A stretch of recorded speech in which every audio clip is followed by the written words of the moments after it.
अस्सलाम वालेकुम बिरादर, आप सब भाइयों को मेरी तरफ से ईद मुबारक। काफ़ी दिनों से जो गैर हाजिर थी बढ़ती जा रही थी, मैंने कहा तो कि इस बार एक ऐसी वीडियो बनाऊं जो हमारे लिए बहस गम तो है ही, लेकिन बहस निदामत भी हो, तो हमें कुछ सोचने पर मजबूर भी करेगी। गुज़श्ता दिनों ईद पे आते हुए कुछ मज़दूर डीजी खान में हादसे से दो चार हुए और तकरीबन 34 मज़दूर अपनी जानों से हाथ धो बैठे। वो मज़दूर सियालकोट में एक कंस्ट्रक्शन कंपनी के साथ काम करते थे, जो ईद की खुशियों में अपने अकरबा, अपने घर वालों से, अपनी माँ, अपनी बहनों, अपने भाइयों से मिलने और उनके साथ ईद मनाने आ रहे थे। उस एक्सीडेंट में जितने भी अपनी जानों से गए वो गरीब माओं के बेटे थे, और जो शदीद ज़ख्मी होकर अभी भी अस्पतालों में पड़े हुए हैं वो भी गरीब माओं के बेटे थे। ये हादसात होते कैसे हैं? सबसे पहले मैं आपको थोड़ी सी हिस्ट्री बताना चाहूँगा हादसात की, कि गुज़श्ता 3 साल में तकरीबन 93,000 लोग अपनी जानों से गए हैं रोड एक्सीडेंट्स में। बहुत अफसोसनाक है, बहुत ही अफसोसनाक है। हालांकि जो मुहज़्ज़ब ममालिक हैं उनमें ये शरह हमारे निस्बत 1% भी नहीं है 1%। उसकी वजह है ये है कि उन्होंने अपनी शहरात को, अपनी शहरों को इस मुनज़्ज़म अंदाज से बनाया हुआ है कि वहाँ एक्सीडेंट की जो इम्कानात होते हैं बहुत कम हो जाते हैं। जैसे उन्होंने अपनी शहरात को हमेशा दो रोया बनाया है। वन वेज़ भी हैं लेकिन एक रोया भी हैं, लेकिन ज़्यादातर दो रोया है। वन वे हैं, सामने से आने वाली जो गाड़ी है वो आपकी ड्राइविंग में खलल नहीं पैदा करेगी, हर गाड़ी अपनी लेन में चलेगी। ट्रैफिक कवानीन पे सख्ती से अमल किया जाता है, जबकि पाकिस्तान में इन बातों का कहीं भी ख्याल नहीं रखा जाता। जहाँ भी जाएं अचानक से, हालांकि जहाँ पे शहरों में मैंने देखा है कि जहाँ पे वन वेज़ बने भी हुए हैं तो वन वे की सरेआम खिलाफ वर्जी होती है। सामने ट्रैफिक पुलिस का एहलकार देख रहा होता है, वो भी कुछ नहीं कर पाता। बल्कि कुछ क्यों नहीं कर पाता, बात तो ये है जब तक आप कानून पे अमल नहीं करवाएंगे तब तक कैसे होगा कि एक्सीडेंट हो। अचानक आप जा रहे हैं, आगे से कोई और आ रहा है आपके, और ऐसा कई बार हुआ है कि मैंने अपनी आँखों के सामने इस तरह की खिलाफ वर्जियाँ होती देखी और आगे जाकर उनका एक्सीडेंट भी देखा। अल्लाह की मेहरबानी उनमें मैं बच गया। एक बार तो मेरे साथ भी हुआ, मैं बड़ी मुश्किल से बचा हूँ। अचानक से मैं अपने लेन में जा रहा हूँ था तो अचानक से सामने वाले एक भाई साहब ने मोड़ के मेरे आगे लाया। मैंने बड़ी मुश्किल से अपने आप को रोका। हो सकता था कि अगर मेरे नज़दीक से कोई और गाड़ी भी तेज़ रफ्तारी से गुजर रही होती तो वो मेरे ऊपर चढ़ जाती और हमारा एक्सीडेंट हो जाता, मैं या किसी और को कुछ नुकसान भी हो सकता था। बहरहाल आगे चलेंगे। बात यह है कि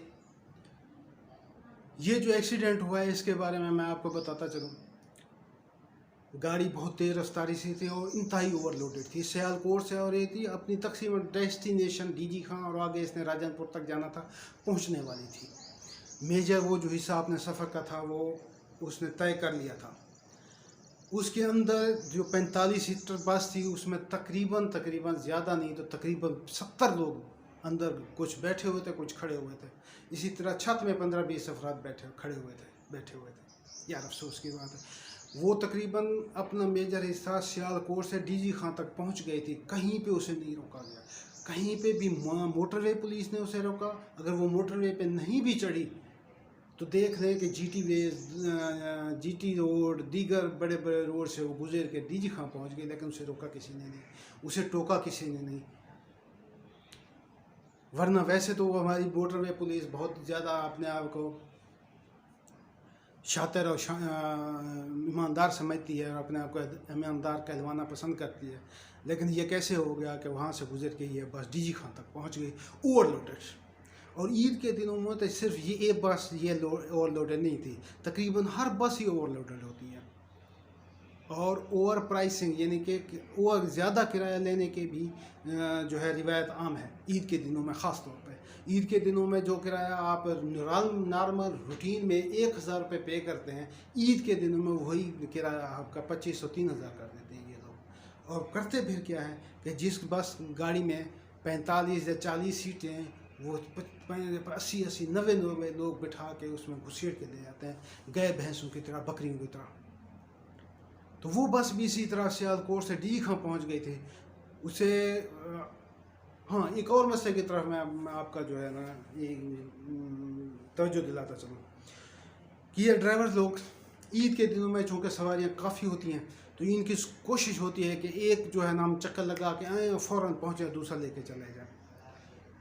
ड्यूटी आवर्स उनके वहाँ पर कोई मुकर्रर नहीं है, ना ही कोई ड्यूटी आवर्स पर ध्यान रखता है, ना मालिक, ना खुद ड्राइवर और ना सवारियों बेचारों को तो पता ही भी नहीं होता कौन ड्राइवर है कि बैठेगा और चला के हमें लेके जाएगा। असल जिम्मेदार इसके गाड़ी मालिक, उसका मैनेजर और खुद ड्राइवर होते हैं।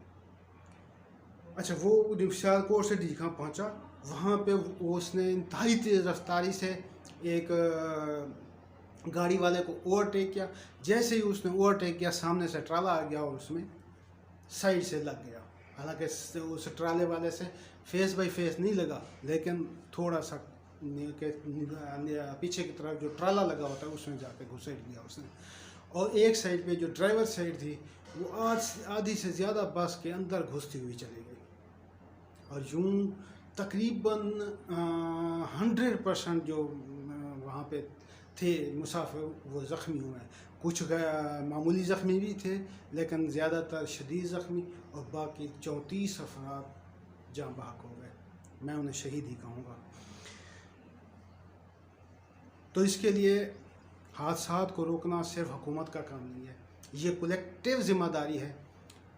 हमारे सिपाही को जो रोड्स पे कवानीन पर अमल दरामद के लिए खड़ा हुआ है, उसे 10 रुपये, 50 रुपये, 100 नहीं लेने चाहिए। उसे कानून पे अमल दरामद करने के लिए अपना फ़र्ज़ अंजाम देना चाहिए।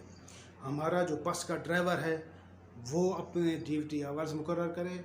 अगर उसने सिर्फ 8 घंटे काम करना है तो 8 घंटे काम करके वो दूसरा आवर उसके बाद तकरीबन 14-15 घंटे रेस्ट करे, उसके बाद ही उसे गाड़ी मिले।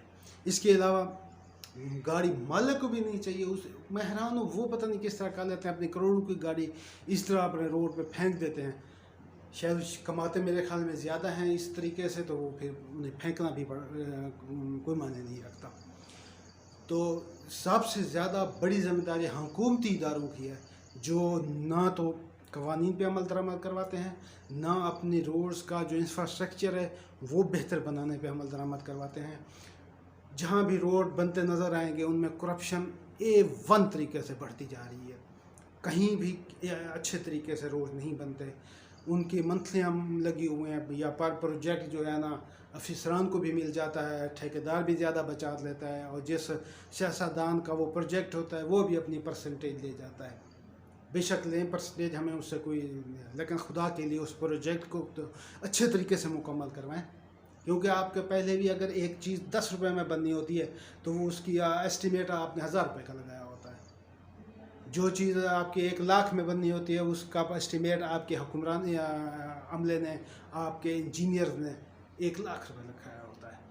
तो उस परसेंटेज में उसको एडजस्ट कर लिया करें। लाजमी है कि आपने क्वालिटी पे कंप्रोमाइज़ करना है। तो मेरी आप सबसे गुजारिश है कि खुदा के लिए आपको जहाँ भी ये रोड्स बनते नज़र आएँ, जहाँ पे ये इरेगुलरिटी नज़र आए बसों के चलने में, कोई रैश ड्राइविंग कर रहा है, बुरे तरीके से ड्राइविंग कर रहा है, तो उसकी वीडियो बना कर अपलोड करते हैं। उम्मीद है कि कुछ उसका असर ज़रूर पड़ेगा। इजाज़त चाहता हूँ। अल्लाह हाफ़िज़।